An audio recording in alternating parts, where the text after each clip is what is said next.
Solar langka di beberapa daerah di Sumatera dan beberapa kali Pertalite serta Pertamina Dex hilang di peredaran di banyak SPBU.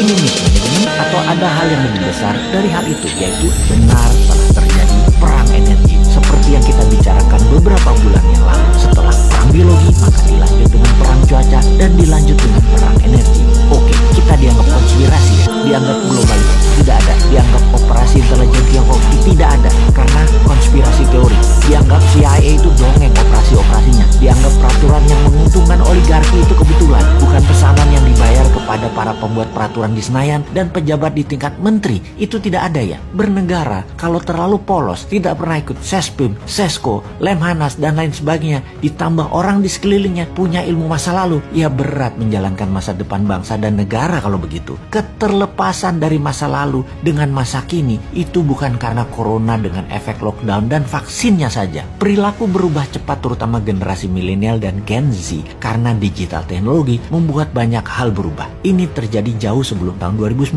bahkan gejalanya telah memukul banyak sendi kehidupan. Matinya koran, turunnya viewer golf, meningkatnya penggunaan sabun cair, matinya mobil sedan, pemimpin banyak negara menjadi lebih muda dan wanita. Itu semua serba baru. Terlihat saat ini Indonesia masih belum ngeh juga pemimpinnya dan rakyatnya, baik incumbent maupun oposisi. Tidak ngeh. Sedikit sekali yang memahami hal ini dan kebanyakan yang memahami yang sadar adalah mereka bukan makhluk politik, bahkan apolitik, anti politik. Kembali ke bidang ekonomi di mana kita tidak berpolitik, kita bisnis as usual aja. Toh salah satu sendi bernegara sejajar dengan politik namanya ekonomi. Dalam 20 tahun ini memang otak banyak orang terlalu politik. Dikedepankannya hanya jabatan, jabatan dan jabatan, bukan kebijakan dan kemanfaatan jabatan untuk rakyat yang semuanya dilindungi dengan pasukan propaganda dan media buzzer. Ekonomi yang mau kita diskusikan adalah kita sudah masuk perang energi dan dalam perang ada yang namanya economic at war, sebuah mood perang berdasar pemahaman ekonomi. Perang Amerika Tiongkok naik ke level yang lebih tinggi,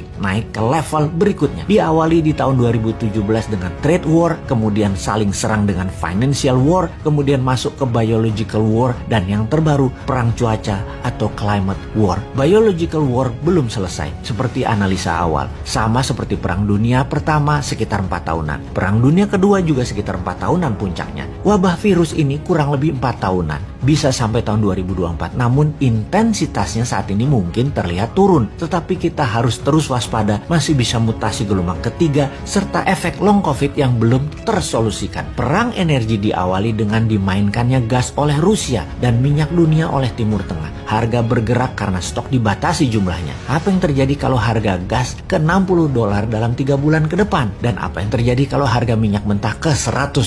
Efek pertama adalah harga komoditas seperti nikel dan lain sejenisnya akan turun karena naiknya biaya produksi. Saat ini Tiongkok energinya terbatas. 90% energi dalam negeri di Tiongkok adalah impor. Efek Indonesia makin parah karena 85% impor bahan baku produksinya dari kakak tertua, dari Tiongkok saat ini. Saat ini negara yang tidak punya sumber alam energi ketar-ketir seperti Tiongkok karena memang ditarget. Sahabat yang tidak percaya informasi ini, anggap kesimpulan kali ini hanya konspirasi teori. Begini kesimpulannya, karena Indonesia mati hidupnya adalah dengan Tiongkok, bahkan kayak provinsi dengan mata uangnya yuan dalam dagangnya, sementara mana mau Timur Tengah dibayar pakai yuan, dolar Indonesia terbatas stoknya, hutang IMF dolar belum turun juga, Indonesia miring ke Tiongkok jelas-jelas membuat bernegara anti Barat, sementara Barat adalah penguasa energi. Maka sangat bisa terjadi kelangkaan sumber energi minyak dan gas akan terjadi di Indonesia karena kesalahan kebijakan luar negeri dan kebijakan tidak membela rakyat mulai terasa pengaruhnya, yaitu rakyat di piramida tengah dan bawah sangat lapar. Mau solusi? Sini sama New Mind.